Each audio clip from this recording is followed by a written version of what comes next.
free will is compromised, no question, because this ego I mostly what it intends, what it wills, will always be according to what it knows.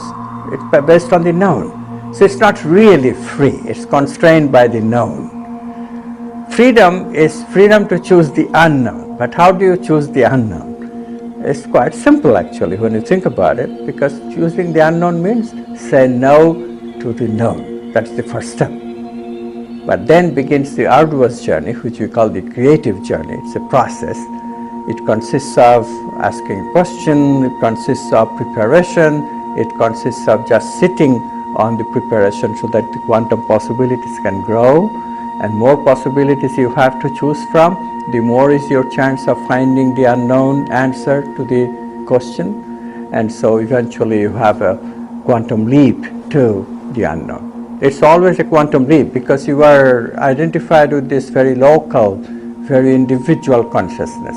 So you have to take a quantum leap to that which is not local, which is non-local. You have to take a quantum leap from the old to the new. So it's a discontinuous transition.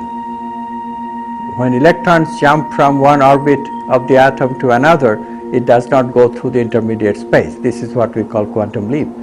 So you have to similarly take a quantum leap without going through the intermediate places, intermediate stations of your thinking. You are thinking this now about yourself right now in terms of the known. All of a sudden you are in a place where it's complete surprise. You didn't know that you were this. It's the aha experience. It's a quantum leap. And that reveals to you your true self.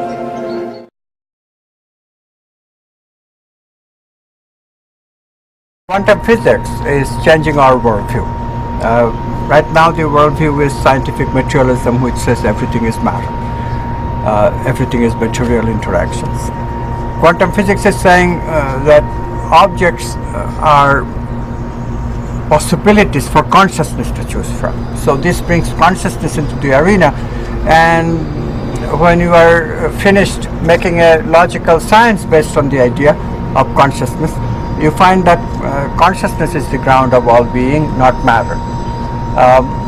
So this worldview change has to reflect in our behavior, has to reflect in who we are, in our explorations. Quantum activism is a way of pursuing this idea. It's a way of transforming ourselves according to quantum principles, and also our societies according to the same quantum principles, so that we can grow together to fulfill the evolutionary needs of consciousness. This new science is giving us new ways of thinking about ourselves that allows us free will, that allows us creativity. The old science was constriction, was like a straitjacket in our against our creativity, against our exploration of meaning. The fact, unfortunate fact is that a computer cannot process meaning. So if you believe that we are computing machines, then your meaning exploration is compromised. But quantum physics is forcing us to look at ourselves in a new and different way. It's telling us directly that look, consciousness can be introduced into science only by recognizing that consciousness is the ground of being, and matter exists as possibilities of this consciousness to choose from. But if matter is possibilities of consciousness, then so can the mind be possibilities of consciousness. So in this way, the idea of consciousness as the ground of being integrates both matter and mind. So not only we can include our material aspects of everything into the equation of life, but we can also include the mental, the vital, the supramental, all these things that we experience internally as feeling, thinking, and intuiting. Those things also can be included. This is a tremendous achievement, but it requires activism. Why? Because the scientific materialistic thinking is very entrenched right now. All our social institutions, economics, politics, education, health, religion, everything is based on this polarization of ideas of materialism versus spiritualism. Is spirit important? this polarization is making us static, rigid. We cannot move. In order to move, we have to become activists. So quantum activism is my answer to all this, and I think it will be your answer too when you realize that this is one way we can bring not only right thinking, namely the right worldview in our midst that includes consciousness, but also right living and the capacity to earn the right livelihood.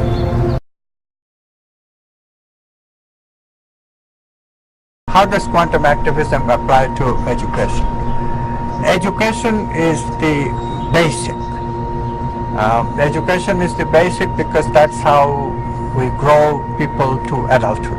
Education is about how to develop a child to take care of the needs of himself or herself, their own exploration, and the explorations of society. Under scientific materialism, we live in a more hedonistically inclined societies. We tend to say that there is no meaning, there is no value, and creativity is impossible. If we teach kids with this kind of attitude, obviously the kids will not pursue meaningfulness anymore. They will not have any values to pursue, and in general they will become restless. They will have no radar to follow. They will have no conscience, and civilization in general cannot be upheld when we educate our kids in valuelessness and meaningfulness. So of course what we have is not everybody believes scientific materialism. There is the opposite camp, the religious camp, who insists that there should be religious values, but that too has bogged down into very archaic pictures of spirituality that they preach, and nobody, because they are all cynical, spiritualists cannot help believe in materialism also, because materialism is so successful in dealing with the material world.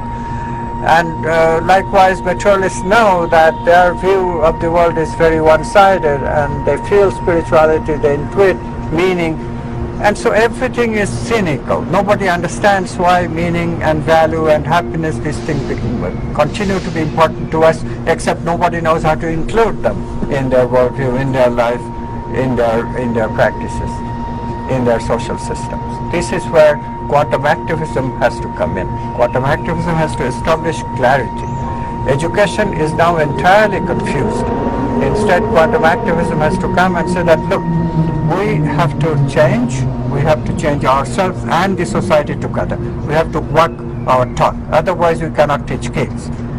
In order to teach kids, the first thing is that the teachers must be exemplifiers of what they are trying to teach. Otherwise, it will always be confusion. Confusion will reign because behavioral change does not come without very strong incentive, which will produce creative work, creative exploration, do way of life, which requires a lot of change in the way that we live, because we live a very busy, do type of world.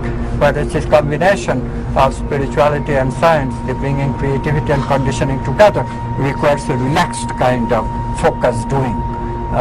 Almost sounds like anachronism. How can we be focused and relaxed at the same time? This is why we have to teach it. The educational system needs it. We have to teach creativity. We have to combine things that seem to be uncombinable, like science and spirituality. Fortunately, the new science can do this. We already have the means.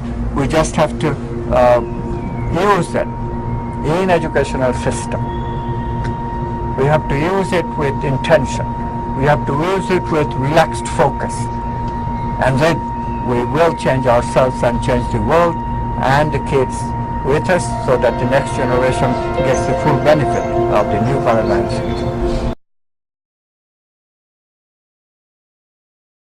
How does quantum activism apply to media and politics? Well, let's take the case of politics first. Politics, democracy, was founded from principle of egalitarianism. Why should power be centered in a few people like kings and dukes and the elite? Power should be shared by everyone. People have free will, and therefore they have freedom to explore their life as they see fit. If power is concentrated, then obviously many other people will have to be slaves to the free will of others. So democracy was born to establish, give power back to as many people as possible, so that people can pursue the meaning of their own life, their own pursuit of happiness in life. Good idea, but in the application of it, many problems have arisen, and particularly in recent times, the problem of polarization. Power has become the issue, not the pursuit of meaning, not the pursuit of people's individual meanings. And because power has become the issue, the power is now frozen in one group or another. Both exclude people. One is dogmatic in the favor of primacy of matter, the other one is dogmatic in favor of primacy of spirit. And the two sides cannot talk. How can we solve this kind of situation? We have to bring the message of the new paradigm. The new paradigm based on quantum physics is telling us that consciousness is the ground of all being, and both matter and meaning can simultaneously exist as possibilities of consciousness to choose from. When you accept this paradigm, then meaning comes back into politics, and once again meaning will be served more than who has the power, because power can be used not to dominate others, but powers must be used only to pursue meaning in the life of ordinary people. Media can be very helpful in propagating the message of the new science. Instead, media has become so scared of the establishment, either the spiritual establishment, religious establishment, or the scientific materialist establishment, that media only serves compartments, not the holistic message. So you have to create alternative media. Fortunately, internet has arisen as a wonderful technology where the alternative expressions are finding a place. Not only that, there is already alternative media. Today, the filming that we are doing is with the help of such alternative film producers, and this has to happen. This will bring us out of the grip that the mainstream media has on not only people's aspirations and meaningful explorations, but also on this polarization of politics itself.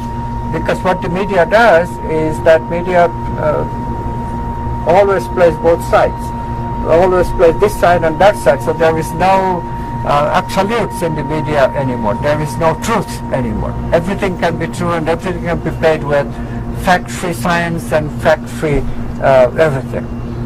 So we get Fox News, which distorts news, anything goes. The issue of global climate change, for example, it may exist, it may not exist, and media in general has become very equivocal about anything. This could be or that could be. Everything that is presented, the opposite is also presented as fact or as truth. This got to change. The new science gives us absolute values once again. And so if we use new science as the guide, then we can change this attitude, wishy-washy attitude of media, so that media has something to direct, something to guide, instead of just following this side or that side and becoming meaningless exploration of things that nobody knows what they mean.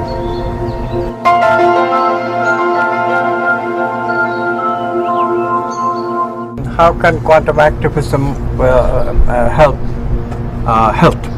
our dealings with health and healing?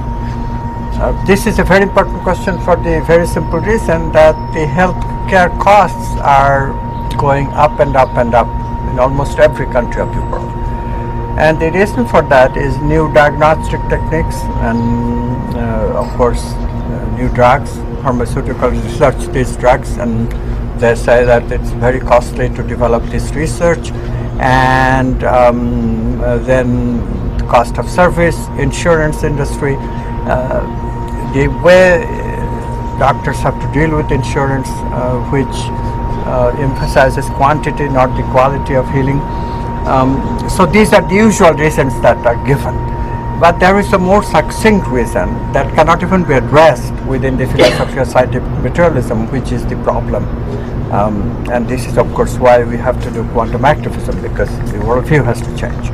what the problem is with scientific materialism, it just takes care of the material aspect of everything.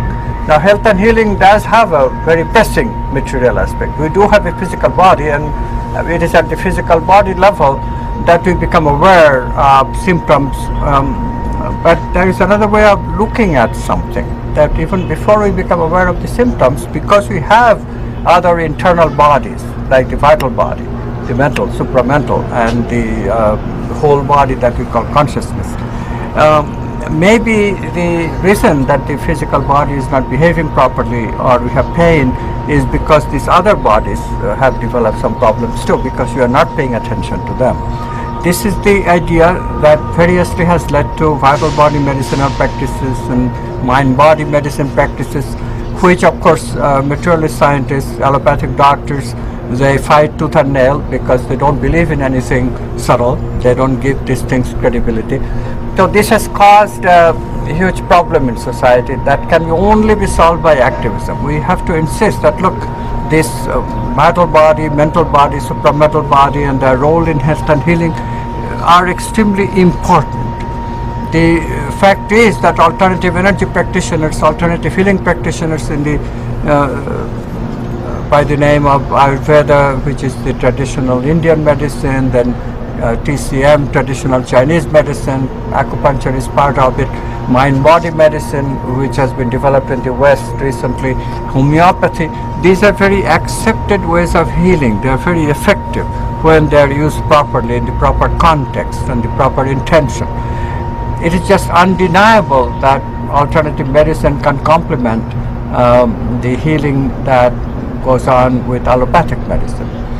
So the new science is giving us an integrative way of including both allopathic and alternative or complementary medicine. And this is to recognize that allopathy certainly has a role to play when the disease is physical. It even has a role to play when the disease might be occurring in the subtle bodies like vital, mental, or even supramental, or even the whole body of consciousness. In the sense that if there is an emergency where the body is sick because of this disease has percolated into the physical body itself, then of course you have to deal with that first, because if the physical body dies, then there is no other body to take care of, in that sense. But otherwise, we should always attempt to heal the disease at the source. If it is the mental body disease that is eventually causing the physical body disease, then we have to treat the mental body. Or if it's at the vital level, then you have to treat the vital body. This is the idea of integrative medicine. It is a fact that 75% to 80% of our ailments are actually chronic diseases. And it is a fact that in chronic disease, the role of the physical is actually secondary. What is happening is that the physical has gone all right, no doubt from wear and tear, but there is no physical body correction that we can give. There is no physical body cure for organs that have become older and therefore cannot perform their functions, except for organ replacement, which of course is a very difficult process. It's going to stay a difficult process because finding organ donors and rejection problem of the organ, these are very difficult problems to solve. Therefore, we come back to this alternative medicine because the vital body can be adjusted creatively to fit even the deformed, even the old physical organs. To deal with chronic disease, the role of the vital body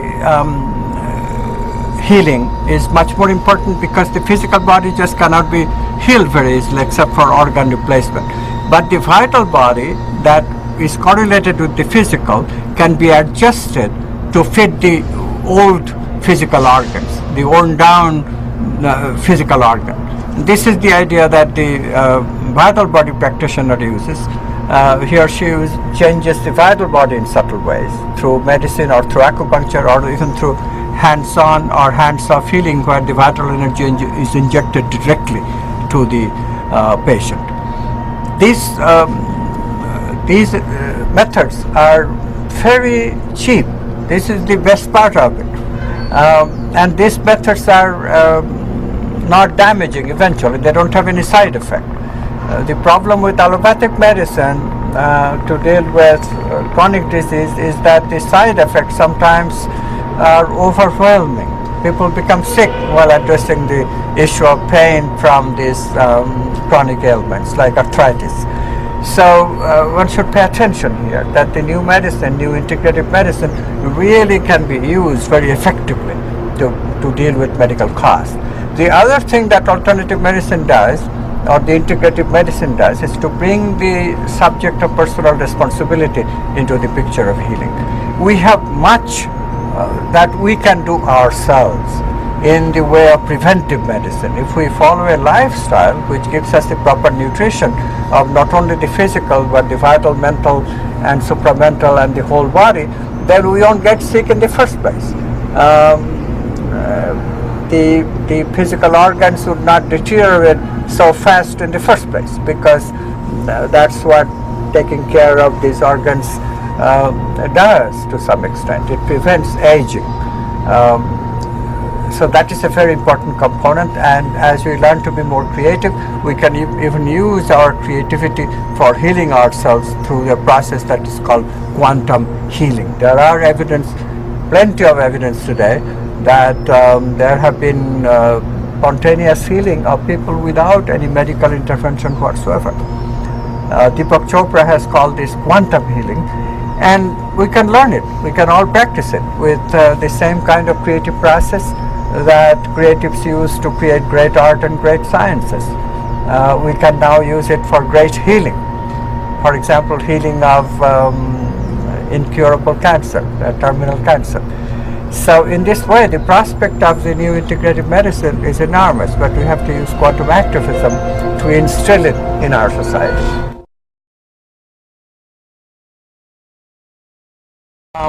Can quantum activism help, for example, the economy to overcome the current problems of economic doldrum, the problems we are having right now, big recession all over the world?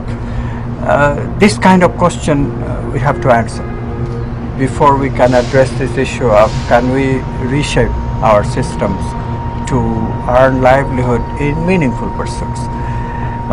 So let's get back to how capitalism was founded by its founder, the great Adam Smith.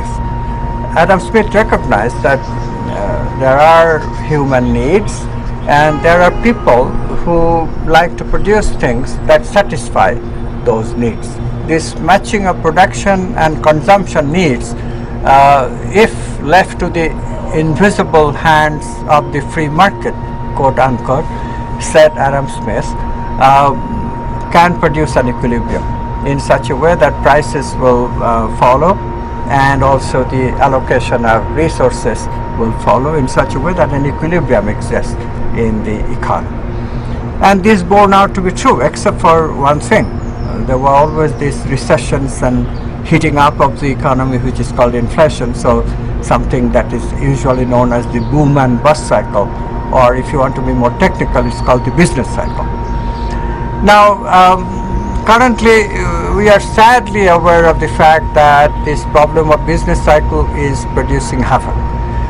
Government interventions that were invoked by the great economist Keynes and later on by what is called the supply side economics, those forms of government intervention are also not working. They are not working because there is an innate difficulty with Adam Smith's style of economics, although the basic idea is correct. Adam Smith addressed only the material needs of people. But actually, as Abraham Maslow pointed out some 50-60 years ago, human needs go way beyond the material needs. We have 4 kinds of experiences and we are conscious. So this actually produces 5 different kinds of needs. The first one is the vital energy needs, feeling needs. We feel this world of vital energy, and we have to fulfill those needs in terms of getting nourishment in the form of vital energy. Then we have needs of mental meaning. Mental meanings have to be explored, have to be satisfied and that's a need that needs to be produced and consumed just as rest of the economy. And then we have supramental needs, values. We need values like love, beauty, justice, truth, and goodness in order to feel satisfied. Unless we explore these values, we are not satisfied. And so the value needs, and then finally the spiritual needs, the needs for wholeness. We need to be happy above all. And happiness, health, wholeness, these are all connected concepts. One leads to the other. And all can be fulfilled by paying attention to the whole being, not separate from anything, no seam, no boundaries. The capacity of being that in that entire being that is consciousness. How can economics be developed which not only addresses the material needs as we do plenty today, but to also address these other needs?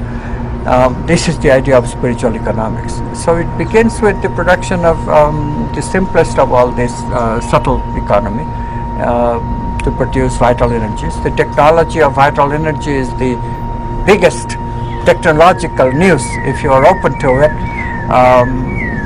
The idea is to recognize that the various things that we take for nutrition, food, various things that we take as drugs to heal ourselves, these things are devoid of any vital energy aspect. They are just material extraction from the natural food that or natural drugs that we know of. The idea somehow is that if we can refine these natural foods, they will be better for us. This is the idea of scientific materialism, which says molecules are it. We don't need the wholeness of the foods, the wholeness of the medicinal substances. What we need is to extract the particular substance that is good for us. So in this way we refine food, in this way we refine medicinal substances, and the drugs and food that we take have become devoid of vital energy. So vital energy economics is going to be a big force, and in economics it will bring vital energy technology which will revitalize these things that after chemical treatment has lost their vital energy. So for example, we talk about whole food, we talk about vitalized water, we talk about vitalized perfume, vitalized cosmetics. So in this way, these vitalizing substances that we imbibe is going to be a major technology of the 21st century. And then of course meaning and then values, these things are in further future, but one should note that we already have institutions like educational institutions which provide us meaning, and also the institutions of religion which give us value. But these things are not part of the free market. We have to bring them under the free market, and that is the challenge of spiritual economics.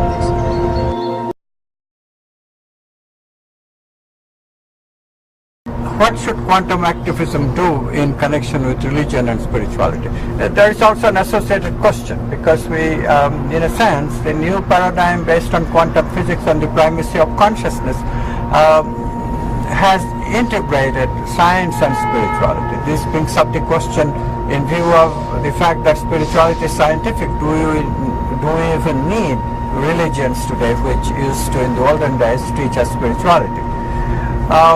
Both questions can be addressed simultaneously. The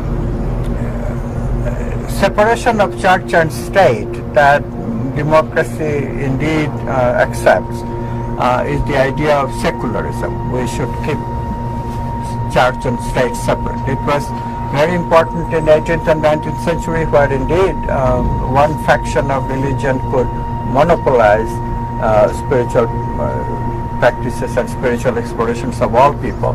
And of course the idea is that people are different. We need a multiplicity of practices for satisfying the spiritual needs of all people. So we created this idea of secularism.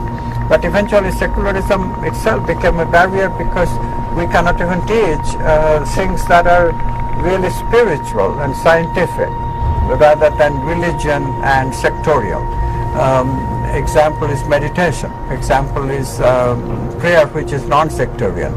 So the new science is telling us that we should modify this idea of secularism. We should still keep religion out of the affairs of state, and state should not sponsor any specific religion. That part of secularism is good, but we should introduce spirituality back into our educational systems, back into the systems of state, because that only subscribes to a scientific aspect of our being. We are spiritual being. We have an incentive towards investing into spiritual wholeness, happiness, holiness, and all that stuff. So this idea, a post-secularism, has to take shape. I also must say that look what is actually happening in the political scene because of these misunderstandings of spirituality and religion. What is happening is that scientific materialism has made quite a substantial part of the society into atheists, because they believe in the supremacy of matter and primacy of matter. So naturally, religions have become very defensive, and they have gone back to their fundamentalist roots, and these roots are archaic. They often come with very archaic beliefs which are not only not scientifically tenable, but really hampers us from further evolution and growth. For example, the idea that God is separate from the world, dualism. Dualism is not a scientifically accepted idea, but dualism also prevents us from really using the idea of God, using the idea of that there is a causal force in our life that is not materially sourced and materially directed. If God is separate from us, then we cannot obviously use the causality that comes from God in our life with our own volition. The distinction of free will and God's will, human will and God's will, is a disastrous idea. So the new science tells us that there is only one source of free will. You can call it God if you wish, but in the new science we call it non-local consciousness. The idea that there is, besides the individual ego consciousness, which is very local, very signal-oriented, there is a consciousness, an ordinary state of consciousness where we don't need signals to communicate. We are interconnected already. And this is what spiritual traditions call God. We now can call it non-local consciousness. Non-local because it does not require any signal. So in this way, if we integrate both the ideas of scientific materialism, that matter is valid, which spiritual traditions ignore, and the idea of spirituality that spiritual traditions put up but scientists, materialist scientists ignore, if we can put them together, and we must, because that's what the new science is telling us, then that kind of integration can solve the problem of polarization that is affecting society in a major way, that is affecting all societies in such a way that 50% of the people rather prefer to be dualists and 50% rather prefer to be atheists and materialists, and both have become exclusive dogmas. The new science can integrate, it's inclusive, but who is going to hear? Because both sides are so polarized, and you have to use activism to unfreeze us from this very frozen situation, the complete polarization. I think this is the major task. This is one of the major tasks of quantum activism. We have to bring the message of the new science to both camps and let them see that indeed we don't lose anything. Both sides are included. There's nothing to lose and everything to gain. But we have to be patient in the process. We have to use means in such a way that they are compatible with our end objectives. And this is what quantum activism tries to do.